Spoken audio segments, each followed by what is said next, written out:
Hey, yo, it's Passport Bro Visuals again. Back at it with another one. So today I wanted to talk about J Rello situation. I did speak with him on Instagram. We follow each other. I also spoke to NYC the Future. He's also back in the States too. J Rello is back home. So he did a live yesterday. He said he's going to host another live next Friday. So he's back home. So I just wanted to talk about that. And I think it's definitely a learning experience. I don't have a problem with him. I just have a problem with his antics. But I think he's definitely a problem. And I think he's just a guy who's in his own way, Now, you got brothers like him out there, when those guys make mistakes, you know what I'm saying, they tend to want to try to save face. So I think when the situation that happened, like I said, you already had yourself planned out for 3 weeks or whatever it was, ended up being longer, and you should have just left. When people make mistakes, they kind of mess up big. They kind of just remove themselves from wherever they at. You know what I'm saying? 'Cause you just can't turn up that quickly. In 5 days. That part's on him. That part don't make any sense. You can't just do that. So you just can't turn up that quickly in 5 days. So that's what he messed up at. But that's also on Austin Holloman and Kid Greatness. That's on them. So, but that's mainly on Rello too. Because he's the one out there. So yeah, I personally think he hit the girl. Smacked her, whatever. That's what happened. But that's and I think he lost a lot of his fan base behind it. But yeah, he's just gonna have to sit back and reset. Next Friday, is supposed to be his actual review. But I think he's also trying to test the waters to see about if his channel will even stay up. Right now, Keith's, I'm watching Pop's live too. They got the pool party thing going on, so that's pretty dope. You know what I'm saying? He could have been there too, but I just think with brothers like Rello, brothers like him, they're very problematic, to themselves. They're a detriment to themselves, And like I say, you can't just turn up that quickly.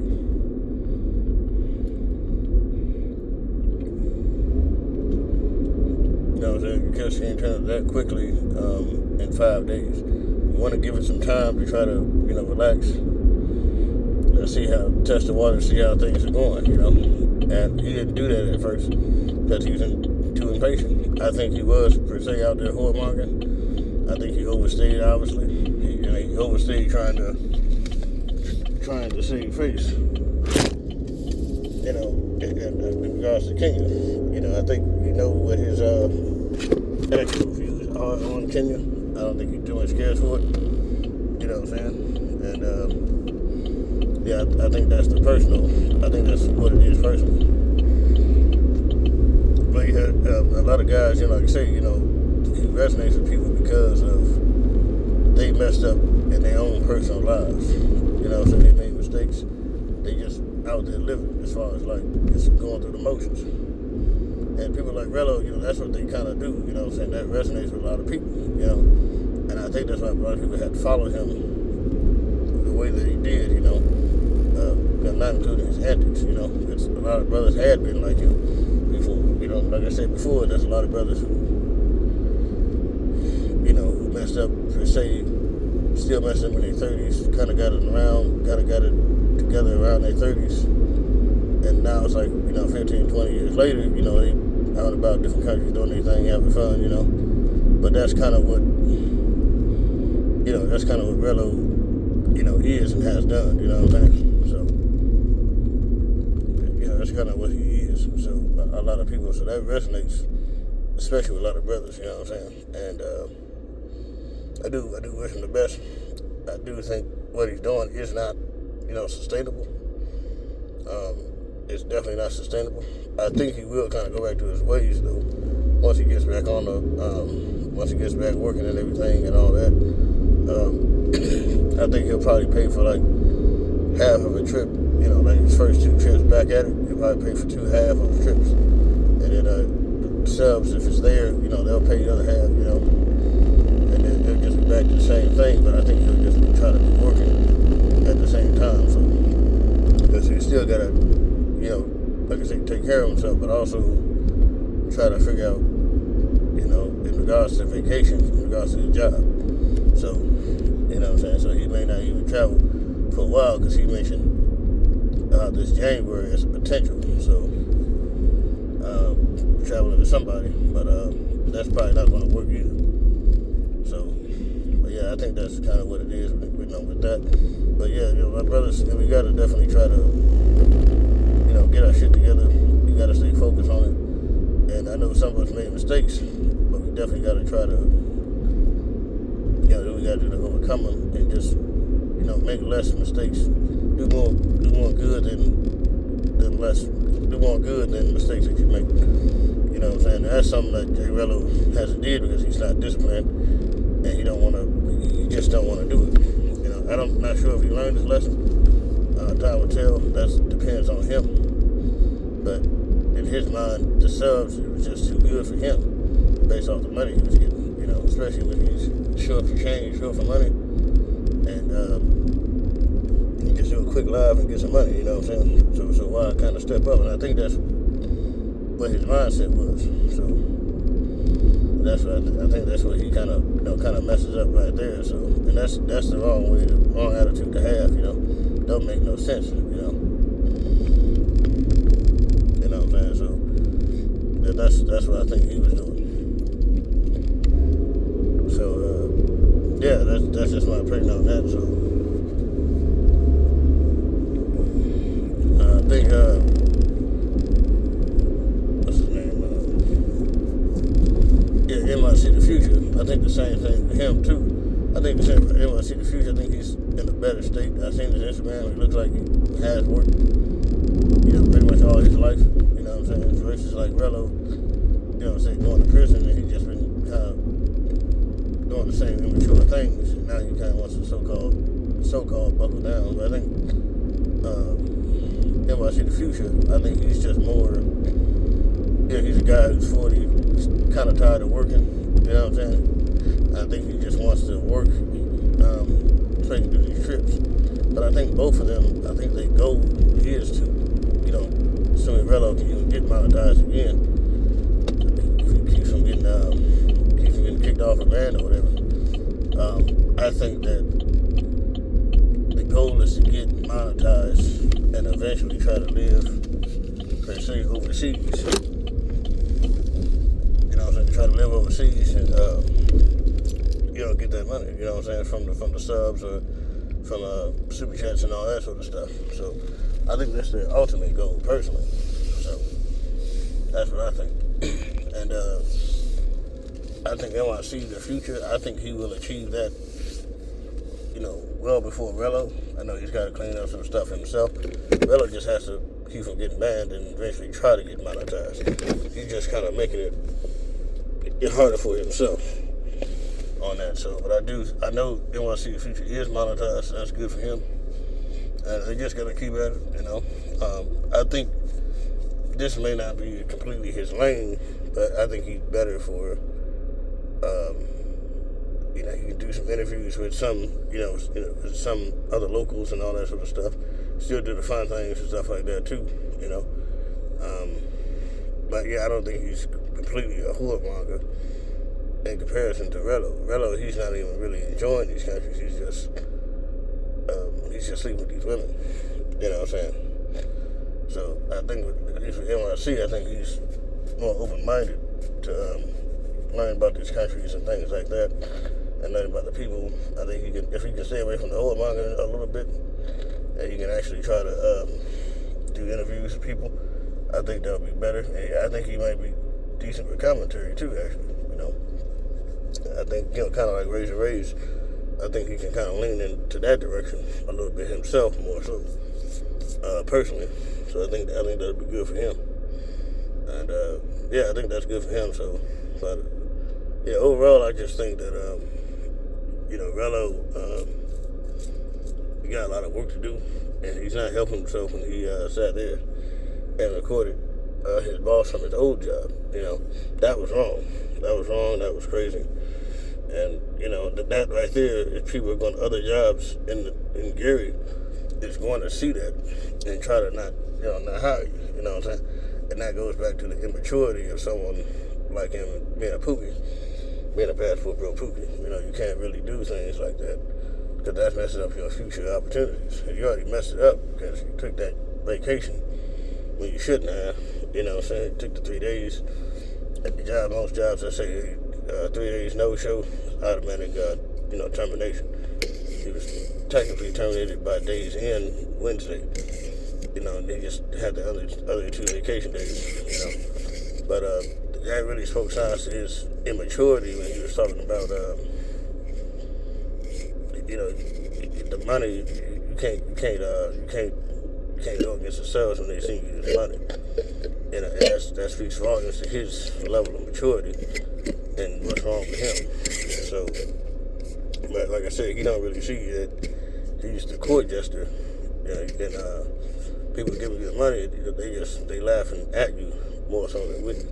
And I think he got a bit of a taste of that when it came to the trolls. I think he probably didn't say it, but I think he probably realized some of those people, probably very, very people that donated to him, loyal supporters and stuff like that. But like I said, he's stupid to the point that he can't see that. He couldn't see that before, and I think he was getting a taste of it. And I can kind of hearing his voice, that he kind of was somewhat panicking in regards to that. So, but that's just not the way you want to live. I can't mentally do it. I don't know how brothers can do it. It's one thing to help. You need some help, kind of lean on somebody a little bit, but you can work at the same time, but not completely. I just can't live my life living off of other people, trying to build up a foundation for myself at the same time. I don't understand that. I don't understand how certain brothers can even mentally do it. It should be something inherently against the manhood within you to not want to do that. But mentally, I just can't. I can't make the connection personally. So I just can't make the connection. You would have to live like that your whole life.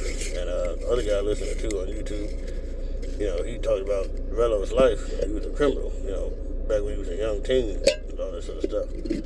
So that's what he was doing, before he went to prison. You know what I'm saying? So, and it's just kind of weird, you know what I'm saying? But like I say, mentally, I just can't do that, because like I said, he got a lot of people who sat there and enabled him. And looking at the age difference,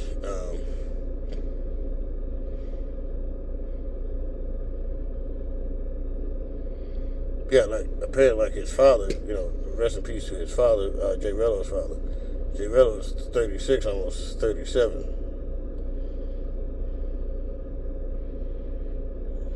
Yeah, his father had been 33. So that tells me either he's the youngest or his father already had a family at a younger age, kind of got away from that or raised him up or whatever. Then eventually, he had Rello. So that just tells me that Rello was definitely kind of spoiled, kind of like, hood spoiled or ghetto spoiled. In the sense he get outside, outside when the street lights come on, he's still out there, giving a pass on certain things when he do wrong, always getting bailed out. I think that's kind of what the background that he has eventually led him to, be a criminal, and then eventually go to prison because he had that safety net which actually enabled him. And that's another thing people don't talk about a lot with a lot of hood blacks or ghetto blacks. They get spoiled too. They don't always get spoiled with gifts and stuff. They more so get spoiled in a different way, and that way is typically enabling them. You know what I'm saying? And that type of thing holds them back in life to the point that they can't really be held accountable. They can't perceive what they did is wrong, or at the very least, they try to downplay what they did was wrong, try to make it seem as not as bad as what it was. And I think that's, you know what I'm saying. And they always seem to have people around them that are willing to enable them or bail them out. You know, and you can see that him 36, almost 37. You know, that's what probably happened his entire life.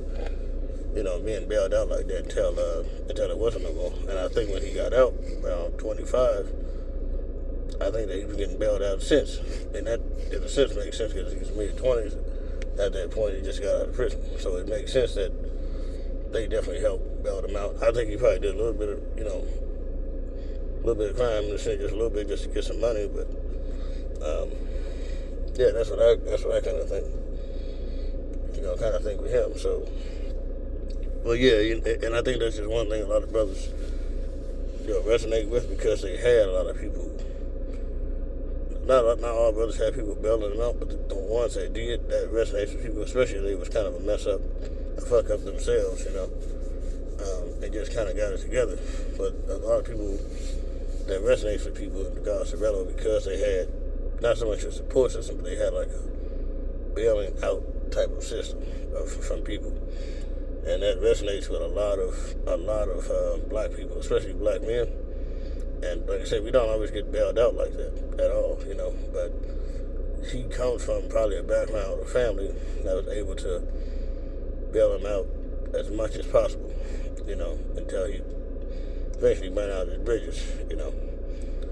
And that's a very powerful thing, and I think that's why he was able to focus more on his personality and develop that more so than, you know, developing his skills in a book or actual skills, you know, skills that matter. So, because guys like him, they're always looking for the guys like him. They can't, you know, life you have to work sometimes. As far as like a year or 2, 3, 4, 5 years of straight work, you know, no fun type of thing, you know, in a sense, you know, but he doesn't have that necessarily type of mental. We don't have that type of background, let alone that type of mindset.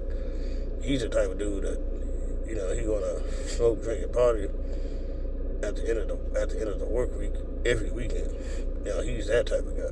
You should want to try to do something every weekend, but that's not really, you know, really sustainable because you're living for the weekend, but you're just living the party and having a good time, and you're not really being productive. You know what I'm saying? And then all of a sudden, you'll sit there be working, and you'll, oh well. No, I know it's Monday coming up. I shouldn't drink, and then, well, it's Monday. I go in later. You know, have a little sip, and all of a sudden you drink. You start drinking during the week on Monday, or you know, some point during the week. You know what I'm saying? And that's just kind of how that happens when you kind of live for the weekend, but you're just living to party, or living, smoke, drinking, party every weekend instead of trying to build yourself up. You know, build your life up. And that's the type of life I think he led before, especially when he got out of prison. So, but yeah, as far as him getting the job, that's gonna be tougher than what he thinks, because like I say, in that area where he's at in Gary, you know, like I say, he should not have recorded his boss and his old coworkers at the job, because these other potential jobs, they may like you and may want you. You know, they're gonna see that. And if your chats and those 2 lies when he released that, the first 2 lies, after that, when they having conversations in the chat, and one of them would get read and say, yeah, you know, you find out your bosses know. You know, they having the chat, they have the video, they having the chat within the chat saying, yeah, they found out that about the video. Like, I mean, you don't want to blackball yourself, you know what I'm saying, within your own city. And I think that's something that he may potentially have to deal with, you know what I'm saying? But you can't be recording people, especially at your job. And then if they see the video, it's the mindset. The mindset itself is most damning in regards to Rello. That's why he tried to save face when people was like, oh, I see what you did. When he posted that video first, he tried to do the live immediately after, trying to soften the blow. Because you're trying to justify an immature mindset that doesn't work, and we already see what it was. Like I said earlier, when you do 3 days no show, most jobs typically they look at that as automatic termination. That's abandonment of the job. You technically abandon the job. Days end Monday, you know what I'm saying? And which means those other 2 days, the last 2 days that you were approved for, is null and void. So, you know, really got kind of technically fired in a way on your day off in a weird sense. So, but you know, that's just the mindset of people like him. Yeah, it's funny, but it's funny to us. It ain't supposed to be funny to him. You know what I'm saying? But that type of BS resonates with people because we made these type of dumb mistakes when we were younger. You know what I'm saying? So, you know, and that's just kind of how it goes, you know. And but we'll see. But I think because of that video, I'm sure other employers know about it, or at least have heard about it, if he tries to apply for a job somewhere in Gary, Indiana. So, yeah, that's pretty crazy to me. So, but yeah, that's just my thoughts on the video right there. That's my thoughts and opinions. I'm going to upload some more later today and tomorrow. So, yeah, I'll catch you guys on the next one.